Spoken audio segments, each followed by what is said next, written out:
وقيب كلي وزيرة وزارتها أرمها دبدة دينتا إيا وقافت عدالة قرشينتا وحبرشدا إيا ديغانكا xildhibaano iyo qaar ka mid ah qaraabadii iyo ehladii marxuumiintaasi maanta la aasayay sidoo kale waxa iyaguna ka soo qayb galay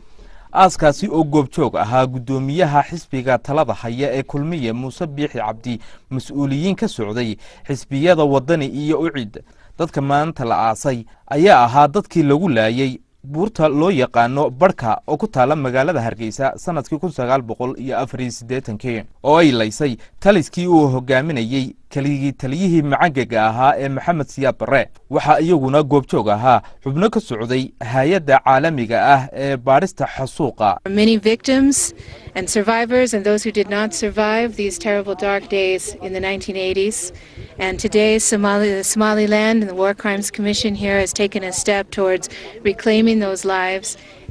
reclaiming that past and giving these people a human burial. إلهي بين نوصل دركوح ذا إيجيسا حقيقي سين حسوق تاي حقيقي سين جنسار تاي حقيقي سين ضدك لودي لي سعادة وذا وأم بني آدم لماذا كشرين سومال لأنه وحي تاي كيس أدونك وكجرو سنكرو. aaskan ayaa maanta u dhacay si waafaqsan shariicada islaamka iyada oo lagu tukaday salaadii jinaasada loona sameeyay xabaalo u gaar ah. wasiirka cadaaladda Xuseen Axmed Caydiid oo halkaasi ka hadlay ayaa sheegay in falkan foosha xun ee dadkaasi lagu gumaaday oo uu ahaa xasuuq si arxan darro ah dadkaasi loogu laayay. xabaalaha waxay maka dib u soo qodisteeda gacanta ku haya dad khubaro caalami ah oo Somaliland aan ahayne caalami oo arrimihiina gaaray iyo cidii dalkan dhibta u geystayba ka dhaxdhaxaada waa report lagu qanci karo khubaradii wax ka soo qoday xabaalaha Cambodia xabaalaha suuqyada Cambodia ka dhacay ama Kosovo ka dhacay ama Rwanda iyo Burundi ka dhacay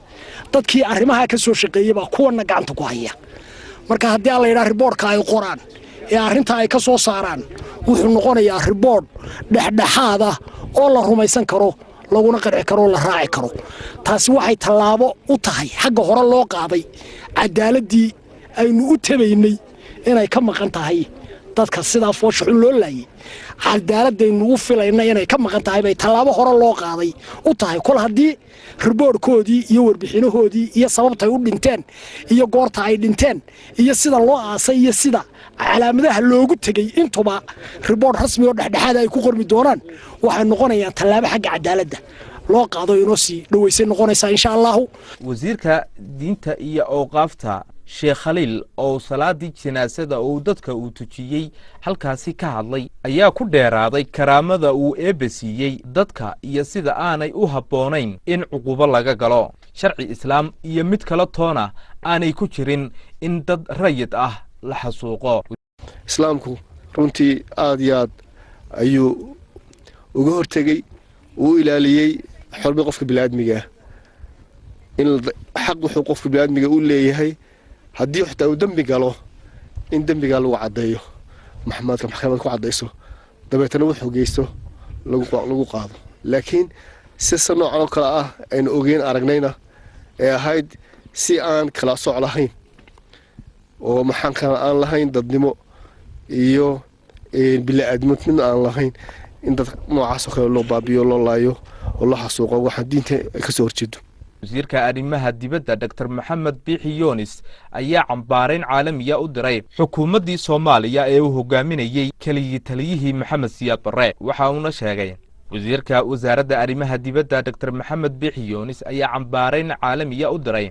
xukuumaddii Siyaad Barre ee uu hogaaminayay kaligii taliye Siyaad Barre waxa uu sheegay in aanay ka hadhayn cid kasta oo faldambiyeedkaasi ku lug lahayd isla markaasna ay daba joogayaan ilaa iyo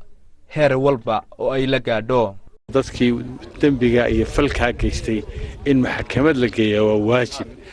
dadkii inaga dhintay la xasuuqay ee dhibaatada loo geeyay in la ogsoonaado dadkaasi in si gaar ah sida uu gudoomiyuhu sheegay loo dilay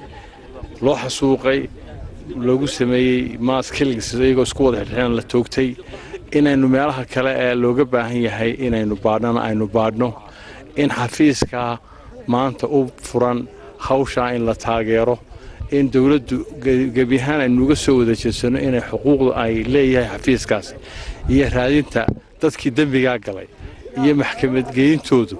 iyo dadkaas sidii loo wada baari lahaa aynu falowgeed qabanno. gudoomiyaha xisbiga talada haya Muuse Biixi Cabdi ayaa cambaarayn kulul u jeediyey falkan ciddii geysatay isla markaasna tilmaamay in ay tahay in loo baahan yahay in aan la ilaabin ciddii arxandaradaas u geysatay shacbiga reer Somaliland iyadoo oo gumaad foolxun loo geystay sida uu tilmaamay gudoomiyaha xisbiga talada haya Muuse Biixi Cabdi dad rayid ah oo aan iyagu waxba galabsan. waxaanu cod dheer ku leenahay waa in la helaa dadkii laayay had kasta ha gaadhee in maxkamad la saaro. waa ogeeyatay calaamatarta ka taagneed oo dad badani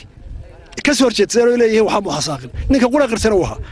boqolaal la mid oo nool baa joogay imka wali oo ku kiisan galay maxaa lagu gabanaya Soomaaliland ku dhismi mayso in dadka xaqooda la aaso in laga gabado. waxaa sidoo kale iyaguna halkaasi ka hadlay Cabdisalaam Turki, Boobi Yuusuf Ducaale iyo waliba Farxiya oo ka socotay hay'adda xuquuqul insaanka Somaliland. waxa aanay sheegeen in ay tani ay ahayd xasuuq loo geystay dad rayid ah oo aan iyagu waxba galabsan isla markaasna loo baahan yahay in la hor keeno sharciga sida ugu dhaqsaha badan. aaswadareedkan oo ahaa aas heer qaran ah loo soo agaasimay isla markaana marxuumiintaasi loogu aasay magaalada Hargeysa gaar ahaan xabaalaha ku yaala